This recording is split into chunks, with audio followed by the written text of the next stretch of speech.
Welcome back, everybody, to the Fighting for Freedom podcast. I just want to say thank you to everybody for all your love and support. You guys have helped this channel grow dramatically. If you could please, at this time, drop us a like, comment, subscribe, share our podcast, turn on those bell notifications, and leave us a rating and good review. I appreciate you guys. Thank you so much. What's up, everybody? Vinny here. Just before this episode starts, big shout out to Michael and his team at Truevana. They're basically one of our first partnerships and gave us the referral code FREEDOM. So please, when you contact them, let them know you're using referral code FREEDOM. That's FREEDOM. Thank you, guys. One podcast at a time. What up, what up? Good morning, good evening, good afternoon, and welcome to another episode on the Fighting for Freedom podcast. Today I'm joined by Michael, the founder of Truevana. What's up, Michael? How you doing today? Doing all right, man. Thanks for the invite. Oh, of course. No, it was you guys who reached out to me. And it's stuff like that. Like, obviously, I could throw 100 rocks into a lake and eventually one of them's going to skip. But it's nice when somebody else reaches out to me and it's like, hey, man, like I see what you're doing. I am interested. I am retired from the military. I have this company. I'm doing great. And I want to tell people about it. And I also want to come on your platform and do it. And so thank you so much, man. Because really, it's inspiring when I know, damn, people actually listen to this shit. You know what I mean? It's wild, dude. Yeah, man. No, we really like what you're doing. And our whole mission here is set up around helping service members during critical transitions, right? Whether it's relocation or getting out of the military, medical retirement, career retirement. So exactly what you're trying to do. We have an outstanding marketing team here and a director of marketing that tries to find people who get that message out, and we're working to do exactly that and just get the word out about opportunities outside of service. Mm-hmm. Well, I bet you weren't born with that beard, so let's take it back to Michael. And where are you from? Where you grew up? How was life for you? What brought you to want to join the military? Sure. Yeah. So I think I wanted to join the military because I was born with a beard, like you said. I'm from a really small town in Ohio, like southeastern Ohio. Okay. Grew up, running around in the woods playing army with friends. But my parents are, my dad's a CEO of a mental health organization, and my mom's a professor at a university in Ohio. And they really encouraged me to just try to make a difference in my community, try to make a difference in whatever I'm doing, right? Mm-hmm. Just try to make things better than where I found them. So I started, my education journey in higher education doing pre-med, but didn't really feel like a fit. Didn't really feel like I would be able to make the kind of difference that I wanted to make. So I looked at kind of some military programs, was going to become a SEAL and kind of like start that route. So I started doing some pre-training, ended up meeting some special forces guys, some Green Berets in the course of that training, and really liked that mission a lot better, right? It just resonated with me a lot better. The mission of, working with a local population in order to understand their needs and help them improve, their situation and their environment, really kind of resonated with me, right? Working by, with, and through people, and just the core mission of they oppressively bear, liberate the oppressed, was really, more my vibe. So I did that. I was an 18 X-ray, meaning I went to basic training and then got to try out for special forces. Passed that selection, got an invitation to the Q course, did the qualification course 2 years later, like Green Beret, right? And all the stuff that entails. So that's kind of the journey of how I started that. But it really just was trying to live on mission, right? And live on purpose. And just have been doing that ever since, trying to find opportunities to make things better for people. Your time at boot camp, like I know the Navy kind of does it like this way, where they have like their normal basic training, and then they have like what they call 800 divisions, which are people who go like SWIC, SEAL, like special programs, and they have like a crazier boot camp than all of us. Is it the same in the Army? No, I mean, yeah. No, Yeah, not at yeah, all. yeah. So you do boot camp, right? You do like basic training, the same. Everybody in the Army goes through boot camp, right? Then you go to AIT or Advanced Individual Training. Okay. And so that's where you get your military occupational specialty, your MOS. So I did the 11 Bravo, just infantryman AIT, and then you go to Fort Bragg for the kind of like pre. It's called SOPSI, Special Operations Conditioning Course, preparation conditioning course, right? Where like it's similar for the SEALs. You actually get in worse shape in basic training, right? You're not doing a lot of lifting. You're not doing long runs. You can't really go from basic training to Special Forces assessment and selection without catastrophic injuries, just being underprepared. Yeah. So you have to spend about 6 weeks training up for it. So you do that before you try out. That's kind Yeah. of baked into the Kind of the system. same with the Navy too. Yeah, Yeah. I had a buddy. We did a podcast. I released it a couple months ago, and he was like, "Dude, boot camp was completely different. Like boot camp, I was so skinny. I was swimming and I was running every day. That's all we were doing. We weren't late weightlifting. And Yeah. then before he went to Buds, they had like the program that was like 6 to 8 weeks, and Mm-hmm. he was like my body was just not used to it. Like prior to me joining the Navy, like I was lifting weights, I was in shape, like I was good. My run time was a little weak, but when I went to boot camp, my run time improved, but my body mass and my muscle just deteriorated. So Yeah. then when I went back, it was like up, down, up, down. He Mm-hmm. ultimately ended up getting hurt, and he wasn't able to pass his his pre PRT to Yeah. go to Buds. But yeah, I guess it's kind of the similar with you going to Green Berets and then kind of people that want to go to Buds. Yeah. And I tell people that all the time. It's just as much, equal parts hard work, talent, luck, because you can be the best guy out there, roll your ankle on a day, and that's it, right? Yep. And the thing is, just hurt your shoulder, hurt your back, that stuff happens. Mm-hmm. There's going to be setbacks. You're gonna have injuries. You're gonna fail things. That's just how it goes. You just can't have any of that happen at the wrong time, right? Yeah. So that's the luck component of any of those courses, because they're long, right, and they're hard, and it's a grind, They're But literally meant to kick your ass, huh? it does for sure. It's definitely hard, but it's funny because that's the part that everybody focuses on, right? Buds or Special Forces assessment and selection, and they go through it and they're like, hey, once I pass, then I'm there. Like really, at the end of the day, once you pass those, that's just passing them to get an invitation to go do the training. Yep. And then you got to do the training, and that's years, right? That's the hard part. The early part sucks. The later part's hard, right? And there's a very clear difference between carrying logs for miles through the woods. That just sucks. That's not necessarily hard, right? It's just when it's cold and hot and it's rainy and you're tired, like that sucks. But doing all that while sleep deprived and then having to think critically, that's when it gets hard, and that's when most the rest of the people who are going to fail end up washing out somewhere throughout the keyboard. Yeah. Michael, I'm kind of curious. I'm pretty sure everybody else listening is curious too. Yeah. Can you tell me about a time when you were going through your training where you kind of just like looked down in the sand and you were like, what am I doing here, man? Like this is like no. Yeah. I honestly, I unfortunately, and maybe it's just how my brain works, I didn't have any times during the Q course where I was like, what am I doing here? Why am I doing this? I always tell people before they start, right? The thing I get asked is like, oh, was it hard? Or like, should I do it? And I can never answer that question for people, because you're going to have that moment where if the reason you got into it is to be active duty and have a beard, or to put your hands in your pockets, or make more money, or to be, cooler than the other guy, or have a better Instagram, like you're not going to make it through those days, right? Because it is painful, right? Yeah. But as long as that North Star, that guiding reason why you're going through it, is more inspiring than the days are painful, then you never really have that question of like, what am I doing here? Like, what you're doing there, right? I know why I'm there every day.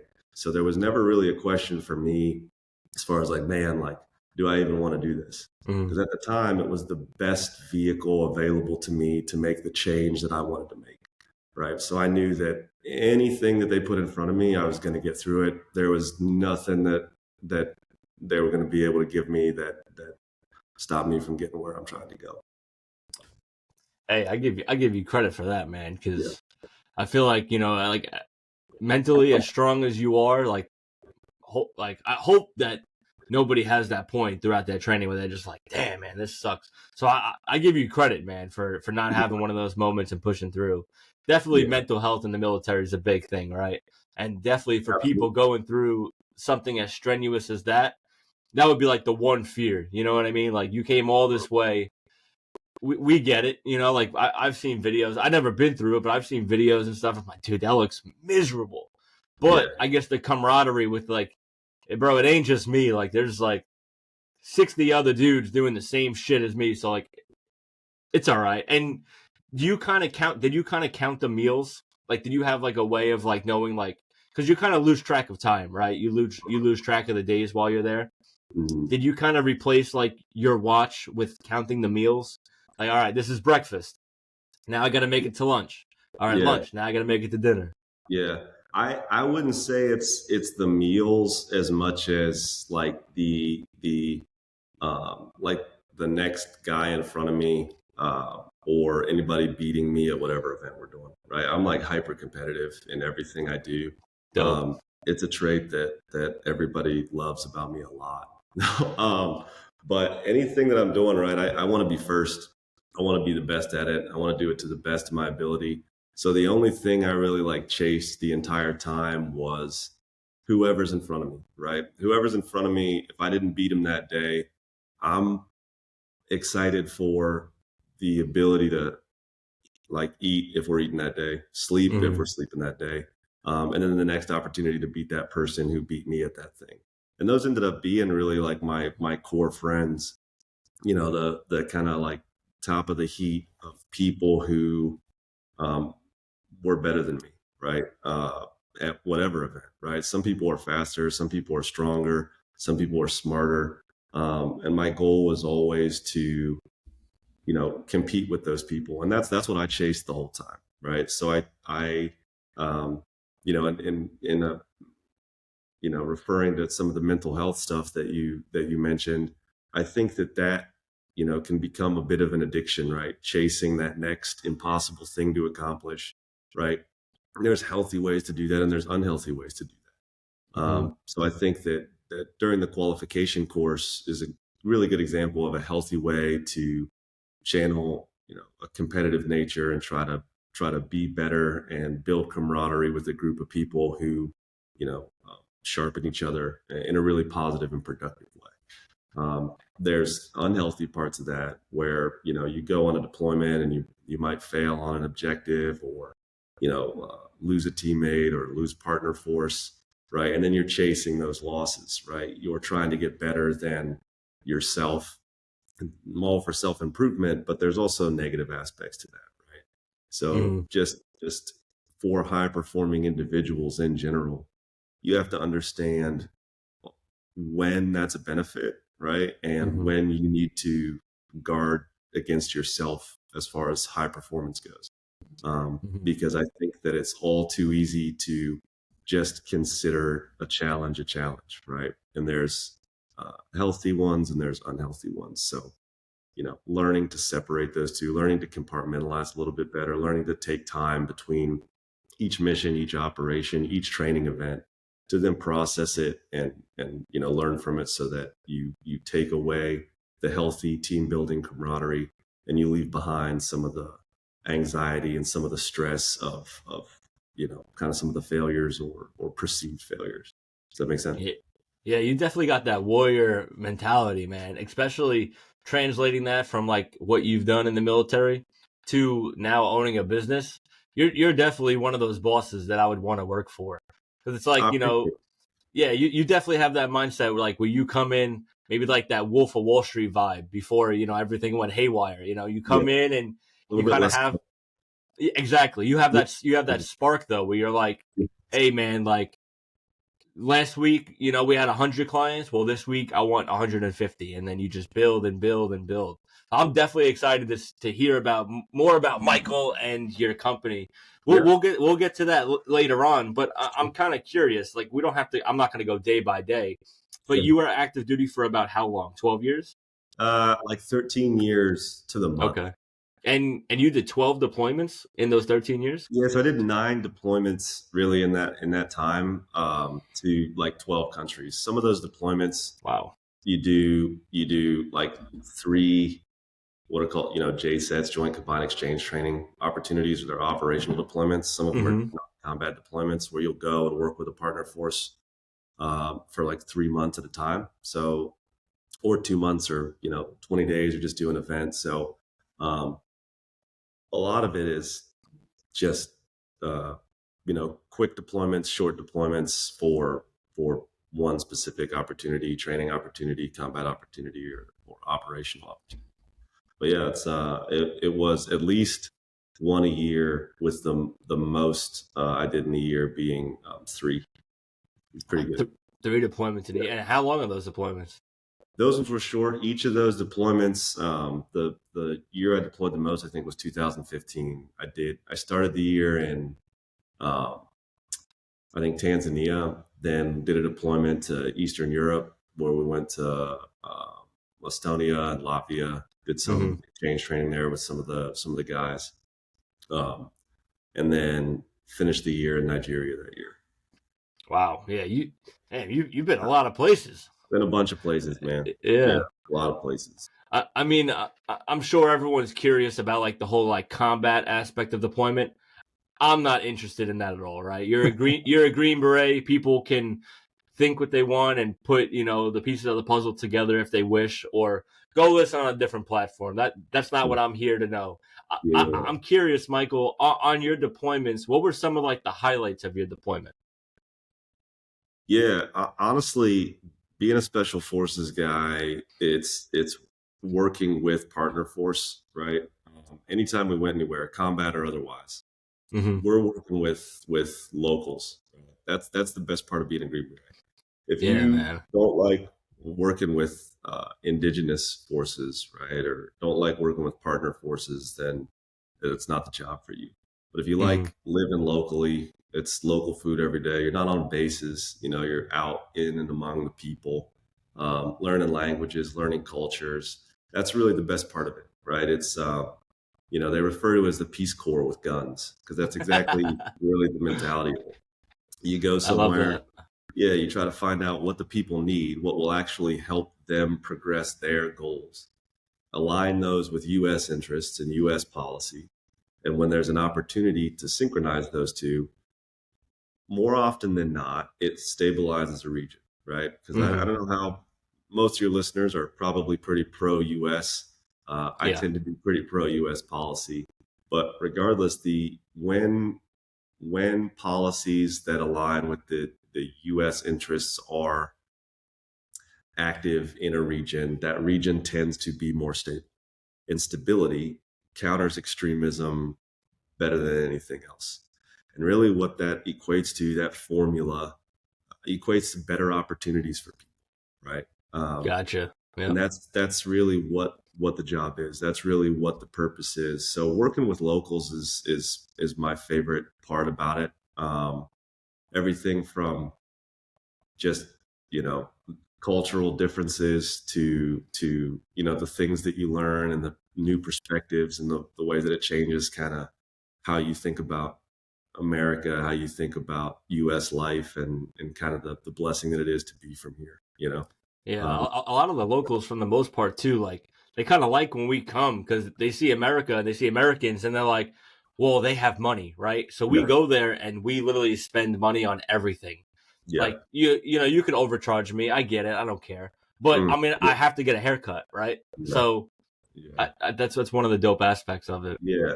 I think that was a point of pride for me, maybe to a fault some places, is that I pay local prices, right? I go somewhere with somebody from there, and they're going to tell me what it costs, and I'm not going to get overcharged. Because here's the issue with when America goes somewhere, right? There's a double-edged sword, because you go somewhere and yes, you can spend more, right? But is that the best thing for the local economy? Because if I live there, right, let's say I live somewhere for 3 months and somebody can sell chickens to me for $5 when chickens are normally $1, right? So now locals can't buy chickens because I'm buying them, all of them, for $5. The business owner Gotcha. wants to sell them to me for $5, but I have to be conscious and aware of the privilege that it is to pay a deep discount for $5 chickens when they should be $1 chickens, right? So I'll pay $1 and give you a 50-cent tip, right, or a dollar tip, so that you can keep and regulate, that baseline economy, right? Because I'm not trying to go somewhere and gentrify some, local region, local city in West Africa on a deployment by way overpaying, right? We had a sergeant major once from the regular army come in, and he brought five guys, and they needed SIM cards. So he went to this local market and he bought all the SIM cards, right? Because he didn't want his guys to run out of SIM cards, and he had us take him to the local market. He bought all the SIM cards. The issue is now nobody in that town has internet for that month, right? Because they get a shipment of SIM cards once a month, and the U.S. bought all the SIM cards. So now there's no internet there. So you got to be really careful about understanding the implications of some of that privilege and some of that wealth when you go somewhere, because it has, all the great effects for that one business owner have kind of catastrophic or damaging effects for that local population. That's just part of being an SF guy, is understanding your actions and their implications, whether you intended them or not. Yeah, no, I can definitely pick up what you're putting down. Mm-hmm. You've been a lot of places, right? Is there any place that you would recommend to go back to? Like Yeah. that you were like, hey, like I wish I spent more time here, or like this place isn't what you really think it is. Yeah. I would go everywhere if you're alive. Go everywhere. I like that. I like that. Yeah, I would say, like, underrated, probably northern Afghanistan during ski season, pretty epic mountains. No, but for real, I would say like West Africa, like on the coast, like Lagos in Nigeria, East Africa, like Tanzania, Dar es Salaam, North Africa, Algeria. I lived in Germany for a few years and went to every country in Europe. Like Eastern Europe is fantastic. It's an inexpensive place to travel, outstanding culture, very safe. Just go out and see the world, like just go out and see the world and experience it, right? Find out where people live and what activities they do, where those activities come from, where, the culture there. I would recommend, though, if I could pick a place to tell people to travel, would probably be probably, oh man, that's tough. It depends what you're into. If you like city life, I really would recommend, like, yeah, Eastern Europe is gorgeous. It's fantastic. The people are super friendly. Any of the Baltic countries, Latvia, Lithuania, Estonia, any of the cities there are awesome and extremely welcoming. So go there, check it out. If you like more of an adventure, you know, anywhere in Algeria's gorgeous pretty much all year round. And then I always tell people to check out Dar es Salaam as well. It's a really gorgeous city. Yeah, no, definitely. Like one of the biggest problems is like service members who just, yeah, you live in your barracks room, but you don't actually have to live in your barracks room. You know what I mean? Yeah. Or even like when you go on like a non-combat deployment our deployments are 6 months, right? And sometimes you're not allowed to take leave depending on like where you get deployed to. But when you go main body and you go mainland, a lot of people just stay mainland for 6 months, go to work, come home. It's like a routine, like I highly encourage people, like the military is literally paying a $2,000 plane ticket to send you to Japan, to send you to Poland, to send you wherever. So take advantage, take that leave and just travel. Get a battle buddy. This way, like you're not alone, because no one wants to go alone. And just explore, man. Just get lost. Yeah. I think it's one of the best things ever.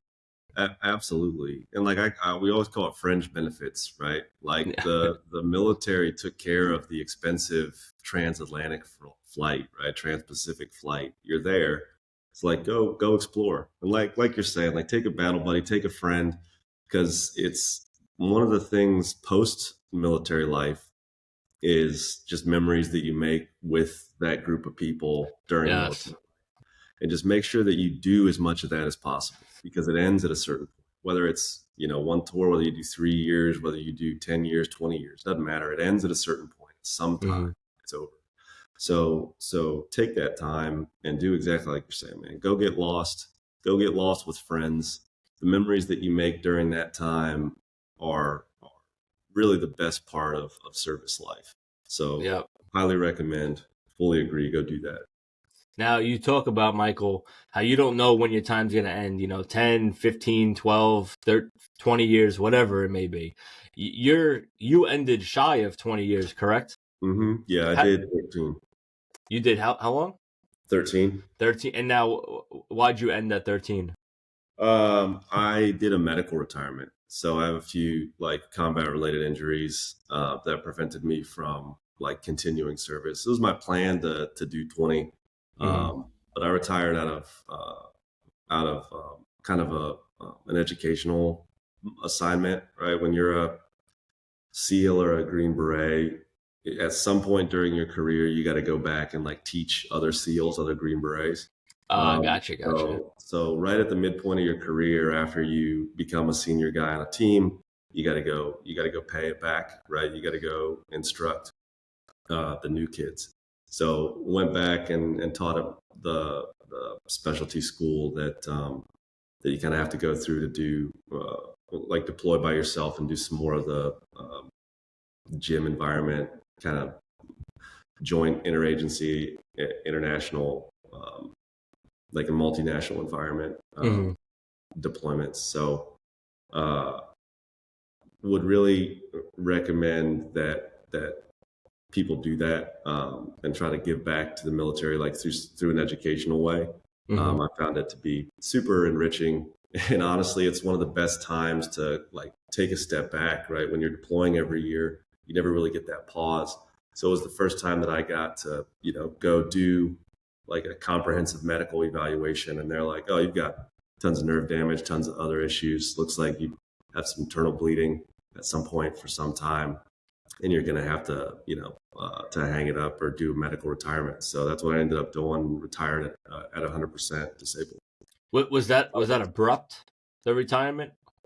Yeah, I had. That's like really where I started this company, is because my plan was to just do what I was doing, and really the idea was just to everywhere I go, I would buy real estate. Smart. And then when I would move, right, I'd buy it on a VA loan, zero down, and did a couple ways to creatively extend that. And then when I'd PCS somewhere, when I'd move somewhere, I would just have that property managed, right? And so I was able to build a portfolio of real estate. And by the time I got out, by the time I found out I'd be medically retired, I was making more from that than I was from my job in the DoD, right? Yeah. So it really came down to how can I try to provide that same opportunity for service members, because it would have been a lot scarier, a lot more frustrating, a lot more intimidating of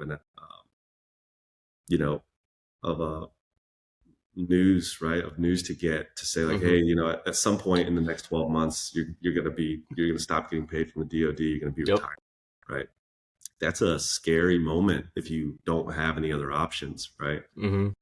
So started thinking about how we can create opportunities to have service members take advantage of not just the travel opportunities, not just some of those more entertainment based, additional benefits of military service, but build wealth and take care and really secure your future. So that's kind of how the company started, by me and another special forces guy I went to an intelligence analysis course with about 5 years ago. So we were just sitting down and talking about it, and we really started this out of that. We found out I was going to be retiring a little bit early. Yeah, it's probably the best advice to give somebody that's still in the military or like brand new to the military is, people say start your transition, 30 days, 3 months, 180 days out. Now you should start your transition the day you finish boot camp. Like the day that you have money coming in and you start going places, what you did is actually a very, very smart idea. Everywhere you go, like you have a VA loan, right? So Mhm. that's actually, we should write that down. Oh, we should write a book about that one. I'm Yeah, I'm I definitely think, pro that. Like, if they just go to the Truevana website and ask for some help, we can walk them through all the steps. That's exactly what we're there for, right? yeah, I'm sure we'll transitioning is hard, but we're gonna transition into you and your company in a second. yeah. 100%, dude. Hmm. I'm Yeah. I'm definitely excited about it. Yeah, Yeah. because it's like, reality hits, right? Like that's it. You're out of the military. Now what? But if Right. you have a portfolio built already, you kind of have, the momentum already. So you kind of just keep it going. It just comes down to every time you re-enlist, right? Every time you re-up, whether you decide to do that or not. A lot of people do it because they are scared or don't feel like they have another option, right? Mm-hmm. Well, if I get out at this date, my pay stops, and then what? Right? Or if Yeah. I get out at this date, this job is fulfilling. I don't see another opportunity that's fulfilling on the outside with this same type of predictable career advancement. So I'm just going to stay in, right? Mm-hmm. And that may not be the best decision for you, or it may not be the best decision for your family, but you don't feel like you have any other options. So just like extremism in the developing world removes options to make good decisions for people, Mm-hmm. so does not taking advantage of opportunities that you have to secure your future when you have them, right? Because it Mm-hmm. leaves you with one option come reenlistment window time, which is to reenlist, whether that's what you want to do or not, whether that's what's best for you or your family or your mental health or not. Because service member life is hard, right? I mean, everybody Mm-hmm. knows that it's a sacrifice, and we're happy to do it. I'm sure that you're proud of your service, and I thank you for your service, to you and all the other vets out there. But at the end of the day, make sure that you think about what's next, because, like we're saying, it ends at some point. Mm-hmm. And so, what's next should always be on your mind, and making sure that it provides you as many options as possible. So, when it comes time for reenlistment, I want to reenlist because I want to reenlist, and the work that I'm doing is still valuable, and I feel ready to do the work that is valuable, right? As soon as those two things stop being true for you or whoever, whatever situation you're in, um, have an alternative, right? Have a real estate portfolio. No companies like Truevana or any other company that focuses on hiring vets, hiring service members, hiring people in transition, hiring spouses of service members, right? And that's our goal, is just learn what those resources are, not just in the military, but outside the military, Mm-hmm. so that you make the best decision for you with all the available information. Yeah, I mean, we've kind of touched on it, and we kind of been diving in and out of you and your company. But Yeah, from the top, Michael, give me a little rundown of you and Truevana. sure. Yeah, so Truevana is a relocation service, right? What we Okay. do is we help service members during critical transitions. And what that means is that we help people with relocation from start to finish. And we help people when they're getting out of the military or transitioning from service, with career and employment opportunities. Those are the two parts of what our company focuses on. Gotcha. So if you're a service member and you need to PCS, uh, normally that PCS is short notice, right? It's not really supported. You don't get a lot of help. So on the departing end, we can help you sell your house. We can help you with closing out of your rental and understanding your options there. We can manage your property if you don't want to sell and want to build a property or real estate portfolio, right? We can Okay. pack up household goods anywhere in the world, ship them from point A to point B, and coordinate that so that on your arriving end, we can find you a rental, right? Or place you in one of our temporary rentals while you wait to move on post, or whether you wait to purchase a house. Oh, that's We dope. can help you with that purchase, both understanding your VA loan capability and buying a house with some of the best VA lenders and real estate agents in the US. And we can help you kind of understand some of your options as far as employment opportunities, where to live, everything on your arriving in, right? So as far as spouses, it's very difficult for uh, them to find jobs that they can continue career advancement while moving every 3 years. That's a sort of difficult position. Yeah, So no, definitely. we like to couple the services that we provide with the job opportunities that we provide, so that the people who are helping with those services that we just mentioned um, are people who understand the circumstances, that create those needs. So it's service members helping service members at the end of the day. Yeah, make it a little easier for people to pick up and move every 3 years. Like the military will do it for you, but they just do it. That's it. There's no one to help you, like you just said, get Right. out of your contract or get out of your lease or sell your house. That's actually a golden idea, Michael. I've never thought about any of that before. Thanks. Yeah, appreciate that. And we like to think so too. But that's what we're here for, is the support aspect of that. So we don't charge service members anything to provide that support all in one place. Because you're right, the military will pack up your household goods and move it from one part of the country to another. You're going to be waiting for 3 months, right? While you wait for your household goods to ship, right? How many of us have had that where, you're sleeping on an air mattress for weeks? And you're like, what's going on? Yeah. And, it's difficult to track your household goods. It's difficult to know in an area that you've never been to before where you should rent or where you should buy. And you can live on post, but there's a 6-month wait list, right? That's not going to get better anytime soon. Always. Right? All these issues are the same everywhere. It's ubiquitous, right? So what we did is look at PCS like a project, right? It's got 3 components. You've got your logistics or your moving needs. You've got your housing needs, and you've got your service needs, right? So we can help people with each of those all in one platform. And we provide them a concierge, which is really just their point of contact at the company that can help them with their entire relocation in one system, right? So it's not just we'll move your household goods. It's not just we'll help you. It's not just we'll help you sell or manage. It's looking at your career and each PCS as a project. And we help guide people through that project from start to finish. And that's really what we're here for. That's dope. And you don't charge service members anything for any of this? Oh, I think it froze.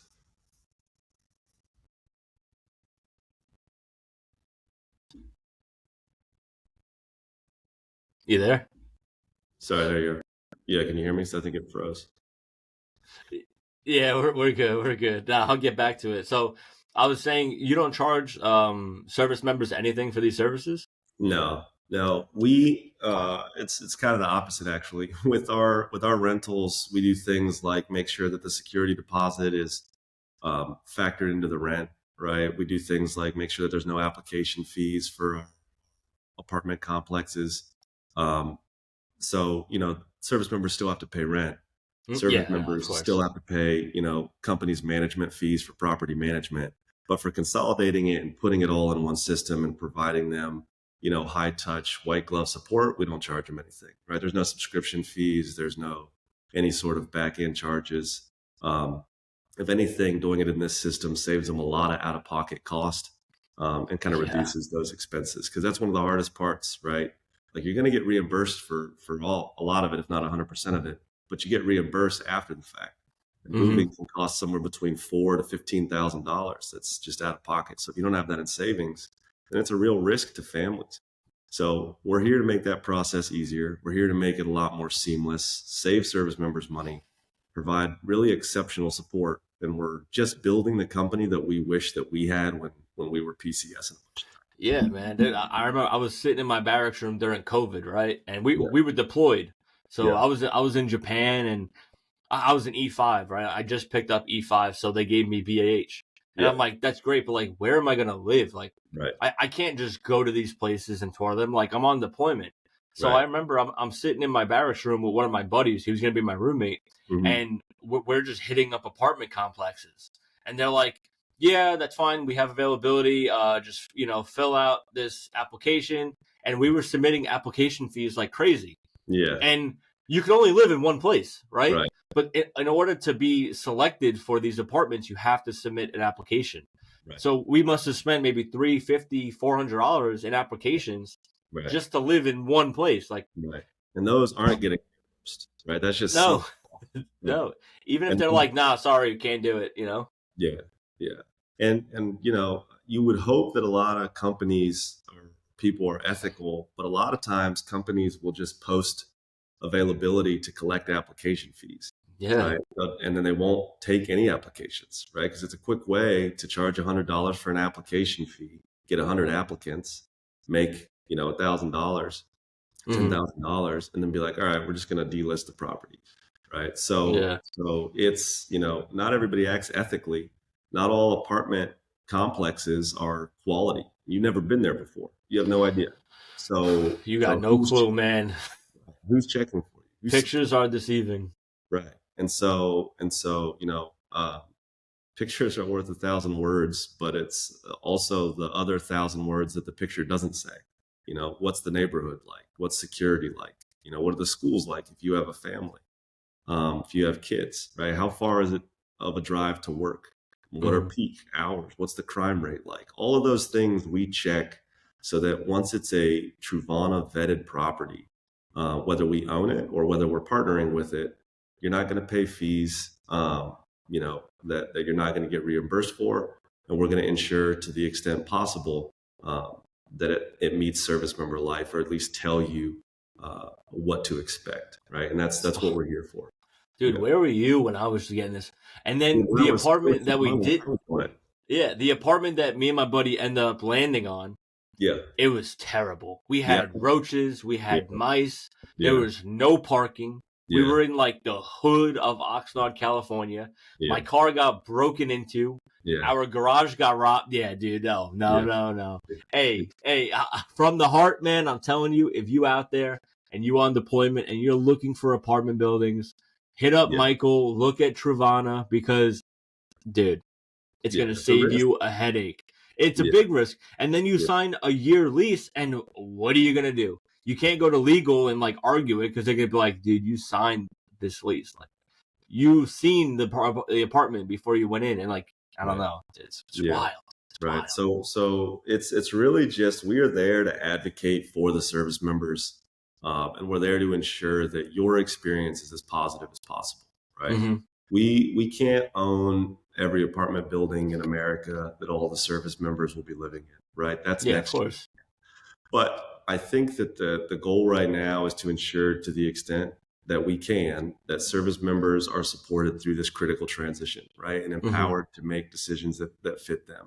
We just had a family who, the day they were leaving, headed to California from Joint Base Lewis McChord, they found out that the base wasn't ready for them. They have an exceptional family member, and the base couldn't accommodate them. So on the way to the airport, it was like, hey, turn around. They're like, well, we already had our household goods packed up and closed out our apartment. Where do you want us to live? And they're like, well, we don't know where we want you to live, right? We don't have an option for you. Figure that out. So they, the EFMP, or Exceptional Family Member Program, contacted us. And we had a furnished unit, 3-bed, 1-bath, that we were able to put them in at the BAH rate, right? Basic allowance for housing rate. And they were able to stay there, right? Meet their family's needs in furnished housing at a rate that they didn't have to come out of pocket for until the, arriving base was ready to accept them. Yeah, no, that's perfect, dude. And that's really why we're here. That's what we're about.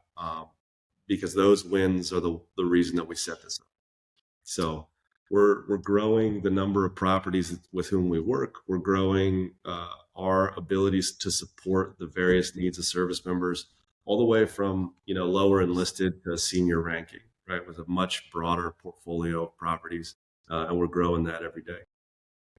That's dope, man. What about, let's kind of touch on VA loans a little bit. You were saying that, Sure. Truevana had a lot of insight into VA loans. Can you give me some maybe tips and tricks about that, if you could? Yeah, I'll give you some tips and tricks. So really, the VA loan is an extremely powerful lending tool, right? Yeah. And a lot of people, there's a lot of assumptions about it that are just that, they're assumptions, right? And like any military operation in MDMP, military decision-making process, you want to reduce your assumptions and replace those with facts as quickly as possible. So first thing that we offer when we get a service member who's interested in buying is we send them some information about using a VA loan, because we want you to know first. Truevana doesn't sell anything. We are here to make a process easier, and if we can make that process easier, then we get, you know, through our partnerships. That's how we make money. But the VA loan, the VA process is a really simple one set up for service members to be homeowners and to buy what's called residential property. And a residential property is anything 4 units and under, right? So that means that you can buy residential multifamily. For example, when I got here to Tacoma, the city where Joint Base Lewis McChord is located, I bought a $1.3 million triplex and put 0 down on it. And the reason that I was able to do that, and we put Truevana clients in it now, right? Furnished it and put Truevana clients in it now. And the reason that I was able to do that is because with the VA loan, they accept higher than average like debt to income ratios. When you're buying multifamily, you can take 30% of the projected revenue that the property will make and count that as income, so that you can get approved for a higher amount. There are a lot of things that you just wouldn't assume are possible to do. So a lot of service members say, I can't buy right now. A lot of service members say rates are too high. A lot of service members and people in general will say, oh, it's not a buyer's market, or it's not a good time to buy, so I'm going to be a renter. But the reality is that your basic allowance for housing compensates for things like high interest rates. It compensates and annually fluctuates for things like high living expenses in an area. So all of our service members, when they are stationed somewhere, they are capable of using their VA loan to purchase. And that's just something that service members assume that they aren't able to do. Now, if you have really poor credit, or if you have, a lot of debt, it could be harder to purchase, but you are capable of purchasing as a service member in any of the markets that you are living in, as long as you're able to live off post. So with that information, there are a lot of things you can do, and that's where reaching out to Truevana is helpful, right? A lot of times when you're moving somewhere, you need to start by renting so that you know what area you like, right? Or what area you'd like to purchase. So we always suggest that service members contact us, learn a little bit more about the area. We can help guide you through, what the areas are like, so that you don't end up, in the hood with broken windows and a stolen stereo. Yeah. And then kind of like look at your goals, right? What are your goals while you're at this duty station, right? Maybe you need to do credit repair during this time in service. So maybe you're a renter this time where you're building credit and savings. Then next time you PCS, maybe you only do a 6-month rental while you're looking for a home, and then we can help you purchase it, right? So it's not just looking at each singular PCS support as a project. It's looking at your entire career, making a plan, and then executing on that plan together, right? So by the time that you leave, you can do exactly what my co-founder and I have done and use your VA loan to build a portfolio of homes and kind of build wealth during your time in service. But all that to say that the VA loan is an extremely powerful tool that's available to really any service member. There's a little bit of criteria that we can walk you through, but I would definitely recommend that people start with some of our VA educational material and then making a plan, right? And then we can help you execute that plan. But that's the longest answer I can provide about the VA loan. No, you're good. I appreciate that. Now, if people want to check out Truevana on social media, where are you guys located? Yeah, so it's Facebook and Instagram right now, right? Okay. So LinkedIn, Facebook, Instagram, just at Truevana. And you can go to the website, and our socials are all on there. And if you want to get some information, but it's just Truevana.com, Truevana.com. Yep. I'm going to plug all those down below in the description as well. I appreciate that. But of course. really the brand is on those 3 channels predominantly. And if you have any questions, feel free to use any of them at any time to contact us, right? You can fill out a form on the site. You can DM us on Facebook. You can message us on Facebook, LinkedIn, Instagram, any of them. We'll get back to you and find out how you need help and what we can do to support you. That's dope, Michael. That's dope. This entire episode, I've had a question in the back of my head, and I'm finally going to ask it. Go ahead. Skyline Chili. Are you a fan? Yay or nay? You're from Ohio. I got to know. Yeah. I will eat there when I'm in Ohio. Okay. I think it's like there's other Ohio things that I prefer more that people don't know about. Yeah, like the airport that takes you out of Ohio. Yeah. Any opposite side of the border. No, a lot of people hate on Ohio just because it's ranked as Earth's most boring place. But really? No, I will say that it's a great place to be from. Right, I might not move back there, and by might I mean like definitely. But I think that it's a great place to be from. We got Skyline Chili at a minimum, so if you like, in typical Midwest fashion, to take 3 meals that are decent and put them into one bowl to save yourself some time, it's basically just another version of casserole, right? Yeah. So it's okay. Yeah, I'll eat it when I'm in Ohio. I don't seek them out, right? So that's my answer. You don't have no cans shipped to you? No can. We don't have a partnership deal with Skyline Chili. Oh, thank God. I should so.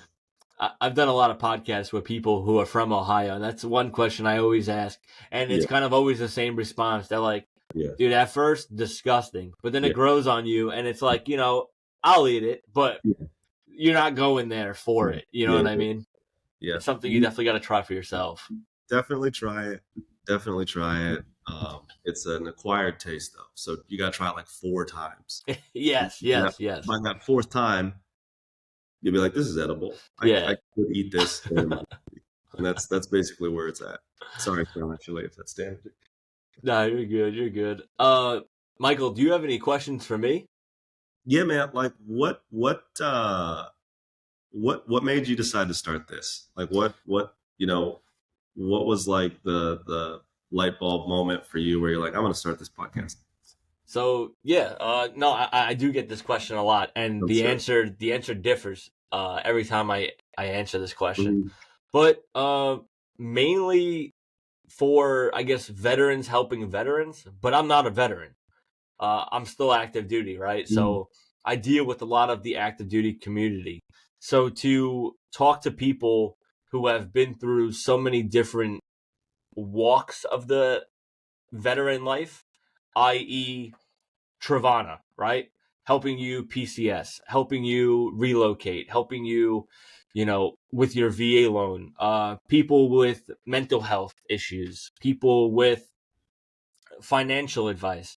There was a time in my military career where I was getting kicked out of the military, right? And I was just like, what am I going to do? Like what's going on? My mental health was so down. I had no idea what I was going to do. Even before that, I was re-enlisting. And when I re-enlisted, I was mad at the fact that I re-enlisted, because I was just like, this isn't for me. I don't want to do it no more. But I kind of took the pros of me actually re-enlisting, of saying, hey, I was not ready to get out of the Navy. I was going to get out. I had no plan. I had no goals. I had nothing to do. So I wanted to take full advantage of this re-enlistment of this 3 years to know, what am I going to do? How am I going to set up my portfolio? But I didn't want to be selfish and take all that information and keep it for myself, right? So me making this platform and making this podcast gives me and all of my guests the opportunity to tell their stories and take all their tips and advice and share it on a platform for everybody else to hear, right? Like I can't go door to door and be like, here's a pamphlet with all this information. You know what I mean?